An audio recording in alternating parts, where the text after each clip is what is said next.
With Ango just a couple of weeks away, I've been pondering for days now just what my commitments should be for this period. Uh, Also, how I can contribute to other people's practice. How can I support other practitioners? But thinking about this immediately raised the question for me. And that question was, well, what does it mean to intensify practice? When we speak of Ango, we speak of the 3 months of intensified practice, the peaceful abiding in which we intensify our practice. And the question of how, what does it mean to intensify practice, is not one that I particularly needed an answer to, but I felt the need to verbalize the answer, to put it into words so I can convey it.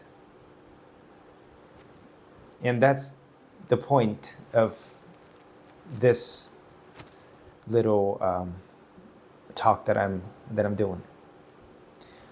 So just a bit of back history. Ango, our practice of the Ango, the 3 months of intensified practice, comes from the custom of the original Buddhist Sangha in the time of the Buddha, and even after that, of coming together during the rain season to live, peacefully abide, and to practice together. Year-round, the Sangha would travel in different groups, and they would travel from village to village. They would give teachings, they would be begging for alms, and at the end of the day, they would get together and sleep in group beneath the bough of trees. But those 3 months that started in June, roughly June, July, ended in September, October in India, were very difficult for traveling. They were a big effort for the monastic community. They were a big effort for the patrons, the lay practitioners, for animals. So the Buddha decided that it was okay for the monks to settle down for 3 months and practice together in a peaceful setting. And at the beginning, they would do that sheltered in different lay practitioners' homes or places that they offered to the monks. And at some point, there was this one lay practitioner, disciple of the Buddha, who built a place and donated it. And that was technically the first Buddhist monastery. In a lot of the sutras, we can find the expression, the Buddha was teaching in Jeta Grove. And that's the place where that original monastery was. And of course, those 3 months offered a unique opportunity for the Sangha to come together to rub against each other, right? As they were living together peacefully.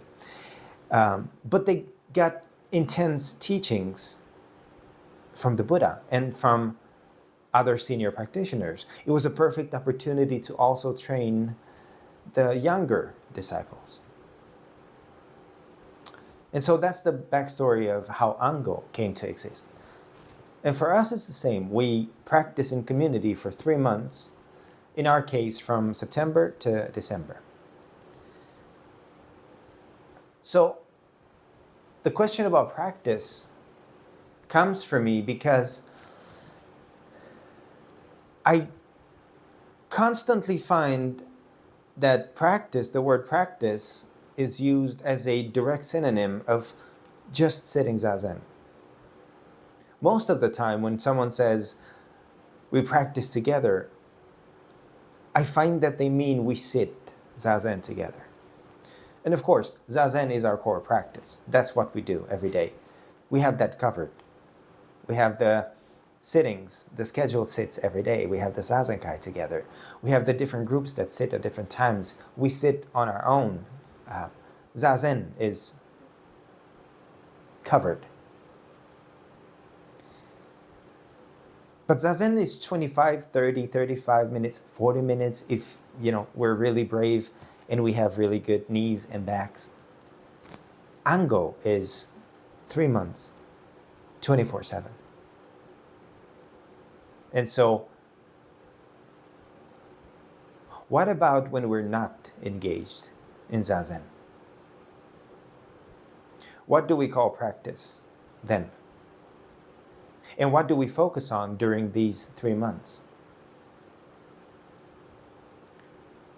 Pondering this, a story came to me. It's a koan. It's found in Master Dogen's Mana Shobogenzo or Shinji Shobogenzo. It's also found in the Genjo Koan. And this koan came to me and lingered in the back of my mind for the past couple of weeks now. And the case goes like this. Master Baoche of Mount Magu was waving a fan one day. This will probably be familiar. A monk approached him and said, "The nature of wind is ever present and permeates everywhere. Why do you wave a fan?" The master said, "You know only that wind's nature is ever present. You don't know that it permeates everywhere." And the monk said, "How? How does wind permeate everywhere?" And the master responded by continuing to wave the fan, at which the monk bowed deeply. That's the case. Now, allow me to break it into bits for a second, to the best of my abilities. The wind, in this case, obviously means Buddha nature. The monk is asking about Buddha nature. The waving of the fan is practice. And so the monk's question is, if Buddha nature permeates everything, why do you need to practice? Why do we need to practice? And the monk responds, you understand that Buddha nature permeates, is ever present, exists everywhere. But you don't understand how we manifest it, or how it's manifested. So those are the elements of this story. To give, just in case there's any question here, Buddha nature in different schools of Buddhism is defined in different ways. We stick with the Mahayana interpretation, and but in some schools they simply refer to it as the innate ability of any sentient being to become enlightened, to become a Buddha. Other explanations refer to it as the original enlightenment. Master Dogen goes as far as saying Buddha nature is emptiness itself, oneness, wholeness. It is the ultimate reality. Reality existing right here now. That might sound familiar. We repeat that every week at Zazenkai. Buddha nature pervades the whole universe. Reality existing right here now. That Buddha nature exists and is manifested through us. It's our lives, our existence, that manifests Buddha nature.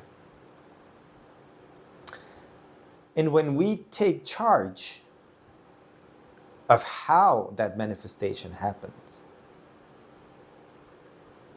we call that practice.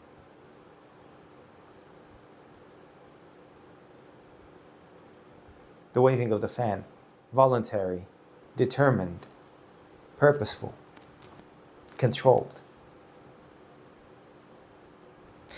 Master Dogen really wrestled with the concept of practice. That's what moved him to pack his bags and go from Japan to China. He had the same question as the young monk. If Buddha nature pervades everything, why practice? And in China, he found his answer. And when he found his answer, he realized it was much bigger than he thought, and spent the rest of his life explaining that answer. For Master Dogen, practice was not one thing. Practice was all things. Practice is a continuous movement on a day-to-day basis, on a moment-by-moment basis. And he described it like that. He didn't stick with just Zazen. He spoke of everything that has to do with our day-to-day lives. Just like air is in this room right now, and in your room, and everywhere. Sometimes we don't notice it. It doesn't stand out. Sometimes it's very hot, it's very still. The second we take a fan, we notice the air. If we hold our breath, we notice air. Through the lack of it, but we notice it. And so, through our own actions, we can recognize what reality is, what this Buddha nature is. And so to go back to Ango, we're not locked up in a monastery somewhere in India together with everyone else for 3 months. That's not where we wave our fan. The scenery of our life right now, where we are right now, work, children, diseases, hospital, financial struggles, home, friends, everything is our place of peaceful abiding and practice. And so, in this monastery that is the scenery of our life, how do we wave the fan of practice? How do we use it fully? The obvious answer, the first one, the main answer, Zazen. Zazen permeates everything. Zazen precedes everything. When we engage in Zazen, everything is accomplished. Everything is complete. We don't execute, we don't bring up Zazen from nothing. We don't make Zazen. Zazen is here, it's everywhere. Just like wind, just like air.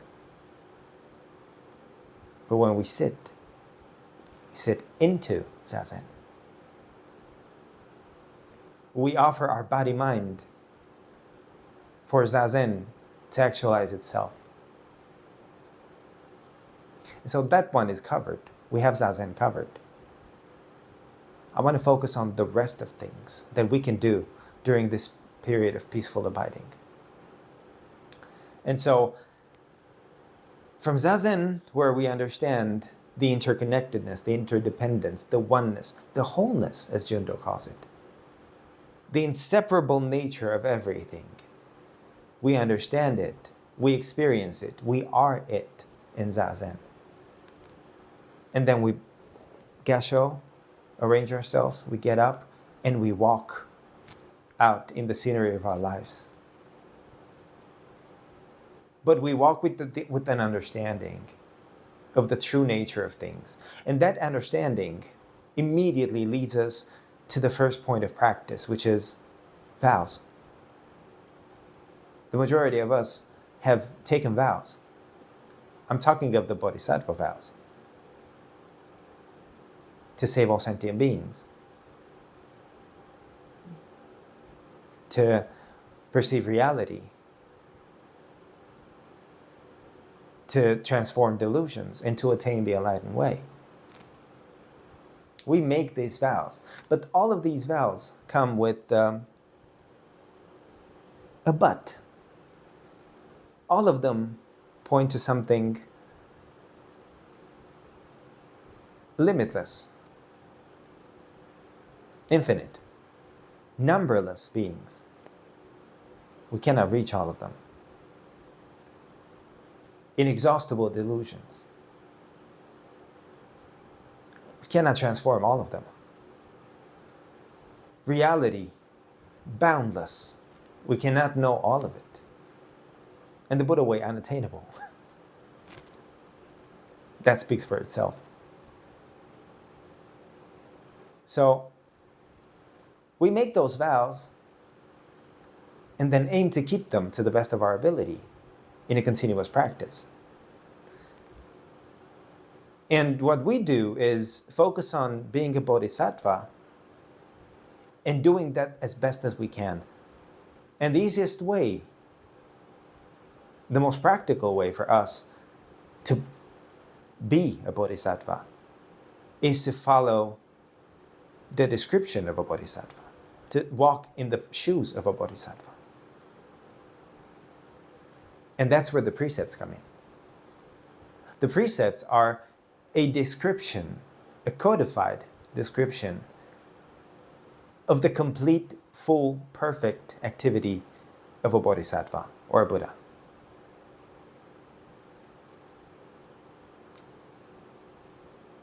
Obviously, we cannot possibly perfectly do all the things that we have in the precepts. And so they are codified so that we can pick bits and pieces that fit with the circumstances of our lives so that we can work on those. Now, during Ango, we make commitments. We take something on. We give something up.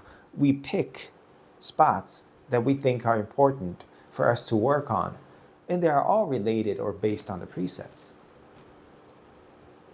And we dedicate these 3 months to make a conscious, sustained effort, supported by the community, to tackle those specific things in our lives that we can practice with.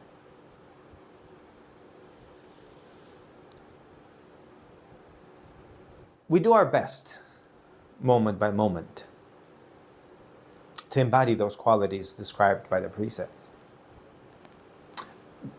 Practically, it's when we show kindness to someone. It's when we're truthful, even though it's uncomfortable. It's when we're generous, even though we have very little. It's when we don't respond violently when we get angry. It's when we choose to treat someone with compassion, with kindness. Those are things in our lives that we can work with, that we can try to imitate a bodhisattva's behavior in. And that reminds me of something that Miyazaki Zenji said once. He was, I think, the former abbot of Eiheiji. I hope I'm not mistaken about that.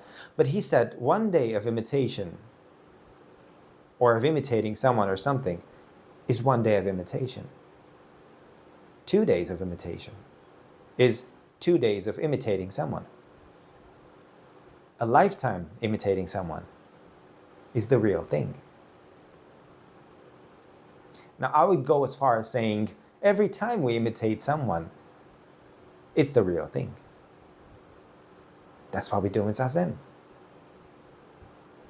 That's what we do when we keep the precepts. Just a little bit. We keep imitating. And that's our point of practice. Vows that lead to precepts. Of course, to go back to the idea, there's always that limitless aspect to everything. And once we make vows, and once we start to focus on practicing with the precepts, we deeply recognize our inability to completely finish those actions. There are so many things that arise in every moment in our life, and our task is to sincerely respond to what arises. Nishijima Roshi used to say that that is the teaching of Buddhism, to act sincerely in every moment. In order to do that, we make efforts. It doesn't always come natural. But because we fail, and because we understand that we fail, that leads us to the next point of practice, which is atonement. Or in other wordings, repentance. But we call it atonement. And atonement in our case is not guilt. It's not overwhelming guilt. It is an acknowledgement that we have to keep trying. It is a returning to vow, and from vow to precept, and from precepts to atonement, and back to vows. It is a never-ending circle of practice in the way. And those are all ways in which we wave the fan of practice. Zazen, vows, working with the precepts, understanding our limitations, faults and errors, in returning to the same determination, the same desire to do our best, to manifest, to take control of how we manifest Buddha Dharma in every moment. Ango is the perfect opportunity for that because it offers us a space, a sustainable amount of time, and the support of a community that is doing the same thing as us. So, because our daily lives are usually hectic and they're busy and we don't always do things as we're supposed to, or we think we're supposed to, this is a wonderful opportunity to hyper-focus on intensifying practice. Hyper-focus might be too big of a word. To truly focus on using that fan in creative ways. Hey, sometimes it's a fan like this, but sometimes it's an electric fan, and sometimes it's an air conditioner, and sometimes we use air for different things. Ango allows us to explore all those ways in which the scenery of our lives gives us opportunities to practice. And so I hope that it is a wonderful time for all of us, and that we do our best, and that we find ways in which to fully use that fan of practice. And I think I'll stop here. Thank you very much for your time.